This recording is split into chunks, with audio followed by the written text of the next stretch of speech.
So the first major difference between Ahl Sunnati wal Jama'ah and the pseudo-Salafi movement, which has its roots with Muhammad bin Abdul Wahhab, the first major difference is regarding the names and attributes of Allah subhanahu wa ta'ala.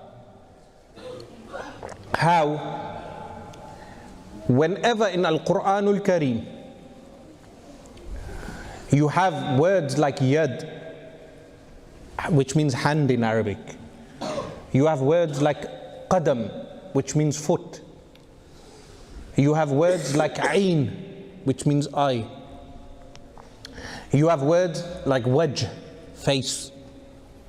When these words are ascribed to Allah subhanahu wa ta'ala, the way of the pious predecessors was to leave the meaning to Allah, while negating that this meaning, while negating for Allah subhanahu wa ta'ala any resemblance to His creation. Why? Because Allah subhanahu wa ta'ala says in the Quran, لَيْسَ كَمِثْلِهِ شَيْءٌ وَهُوَ السَّمِيعُ الْبَصِيرُ.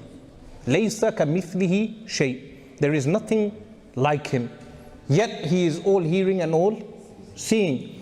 So they would negate any likeness of creation to Allah subhanahu wa ta'ala. This is one of the attributes that the Ahl Sunnati wal Jama'ah affirmed for Allah. Al-mukhalafatu lil-hawadith, which means what? Opposition to the contingent. Allah subhanahu wa ta'ala bears no resemblance to creation. This is the first difference between Ahl Sunnati wal Jama'ah and the Salafi movement.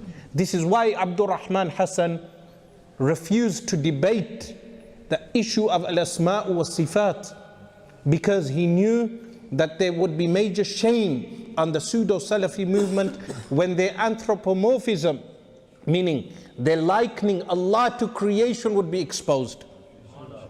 So this is the first major difference. Whenever we come across verses in the Quran that if they were taken literally,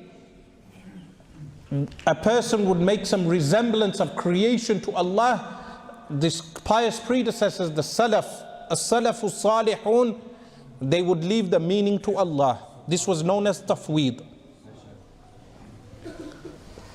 This is a major difference, and this is one of the subjects which is debated, meaning they write books, the pseudo-Salafi movement write books which confuse people in order to say that the early predecessors did not leave the meaning to Allah, but they would take the literal meaning. So they would say hand means hand, as in a limb, but we leave the details to Allah.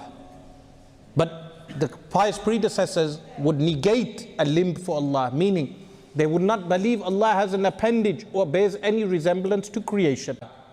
Likewise, the disputes that occurred in the Indian subcontinent in the 1800s, the principal disputes were not regarding peers, whether you should have a peer, a spiritual guide, or whether you should wear ta'weed, an amulet, or whether you can circumambulate graves. These were not the principal issues. The principal issues first debated, even though circumambulating graves is prohibited, haram in Sharia.